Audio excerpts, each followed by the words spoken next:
मारो इसे और मारो इसे, ये इसी लायक है। अरे मारेगा यार।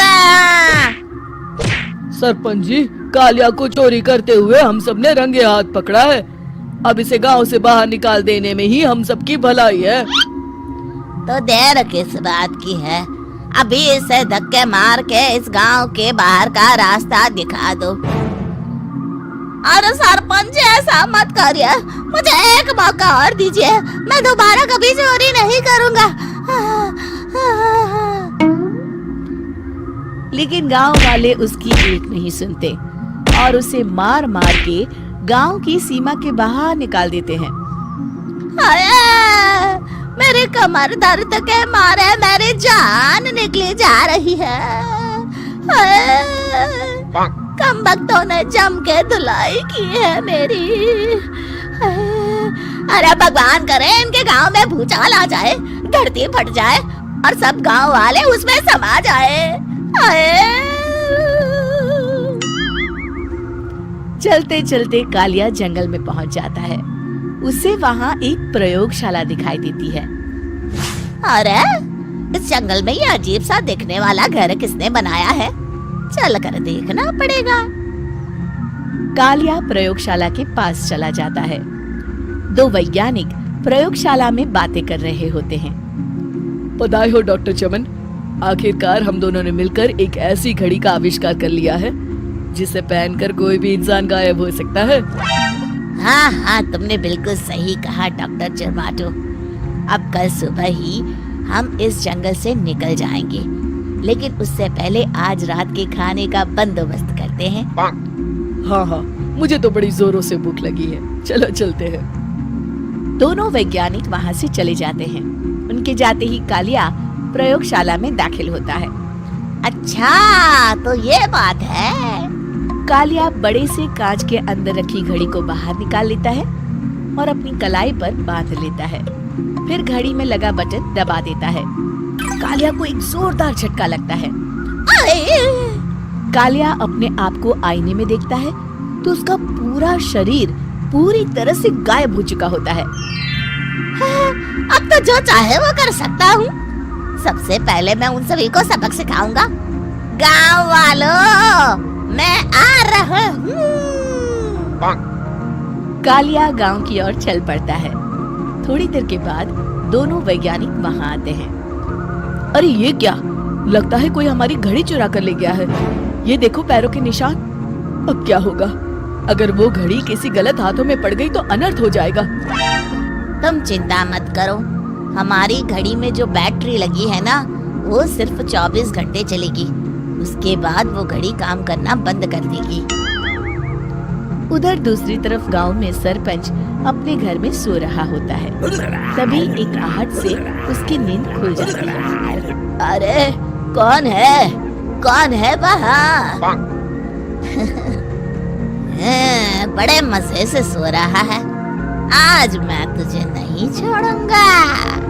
कालिया पास में पड़ा डंडा उठाकर सरपंच की पिटाई शुरू कर देता है। ये ले, ये ले, इसी लायक है, ले। आप मर गए। अरे ये क्या हो रहा है? अरे कोई बचाओ मुझे, मेरे घर में भूत आ गया है। सही कहा, मैं भूत ही तो हूँ, ये ले। अरे भूत जी, मैंने आपका क्या बिगाड़ा है, मुझे छोड़ दीजिए। आपको क्या चाहिए? तेरे घर में जितना भी पैसा है ना, मुझे ला कर दे दे, तब मैं तुझे छोड़ दूंगा और यहाँ से चला जाऊंगा। सरपंच अपनी तिजोरी से पैसे निकालकर एक बड़े कपड़े में बांधकर जमीन पर रख देता है और कालिया वो सारा पैसा लेकर वहाँ से चला जाता है। दूसरी तरफ जमींदार गांव के चौराहे पर खड़ा कुछ लोगों से बात कर रहा होता है।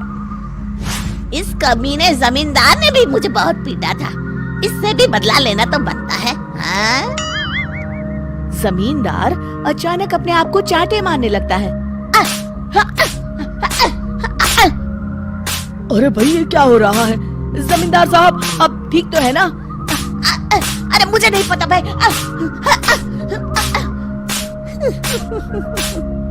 अरे मर गए रे, ये तो पक्का किसी भूत प्रेत का काम है। जमींदार के अंदर कोई भूत आ गया है, इससे पहले कि ये हमारे अंदर आ जाए। मनोहर भाई, अपनी जान बचानी है तो भागो यहाँ से।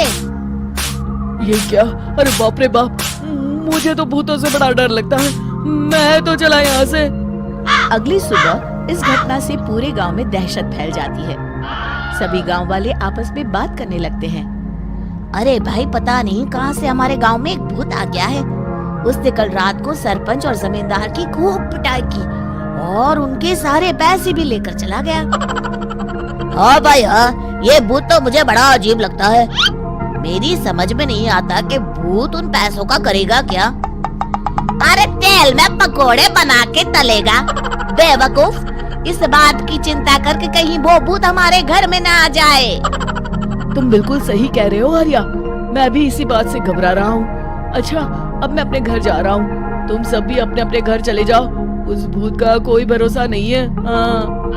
तीनों वहाँ से चले जाते हैं। दूसरी तरफ कालिया सारे पैसों को एक खंडर में छुपा देता है। इतने सारे रुपए तो मैंने अपनी पूरी जिंदगी में एक साथ कभी नहीं देखे। इस तरह कुछ दिनों में मैं अमीर बन जाऊंगा। आज मैं उस मोटे बप्पन को अपना शिकार बनाऊंगा। सुना है दहेज में बहुत सारे पैसे और गहने मिले हैं उसे। रात होते ही कालिया बब्बन के घर में घुस जाता है। हाँ, मिल गई तिजोरी। अब जल्दी से इसे खोलकर सारे पैसे निकाल लेता हूँ। अरे खुल जा, खुल जा। खुल गई। कालिया पैसे थैले में भर ही रहा था कि तभी बब्बन उसके बगल में आकर खड़ा हो जाता है। भाई क्या कर रहा है हाँ? अरे हट। अरे तेरी इतनी हिम्मत, मैं तेरे सामने खड़ा हूँ और तू फिर भी मेरी तिजोरी से पैसे चुरा रहा है। अरे मैं तो गायब हूँ, तू मुझे कैसे देख रहा है? कालिया अपनी घड़ी को देखता है। अरे इसे क्या हो गया है? हाय, लगता है बैटरी खत्म हो गई। अच्छा, तो आज मैं तेरी बैटरी अच्छे से चार्ज कर देता हूँ। अरे भाग्यवान, जरा मेरा डंडा तो लाना। ये मोटा मुझे नहीं छोड़ेगा। अरे भागो। कालिया भागकर घर के बाहर जाता है। बाहर सभी गांव वाले हाथ में डंडा लिए खड़े होते हैं। अच्छा, तो तू वो भूत है? मुझे माफ कर दीजिए सरपंच जी, मैं आपके और जमींदार जी के सारे पैसे लौटा दूंगा और आज ही हमेशा के लिए ये गांव छोड़कर चला जाऊंगा। शिक्षा, बुराई ज्यादा दिन की मेहमान नहीं होती, एक दिन उसका अंत हो ही जाता है।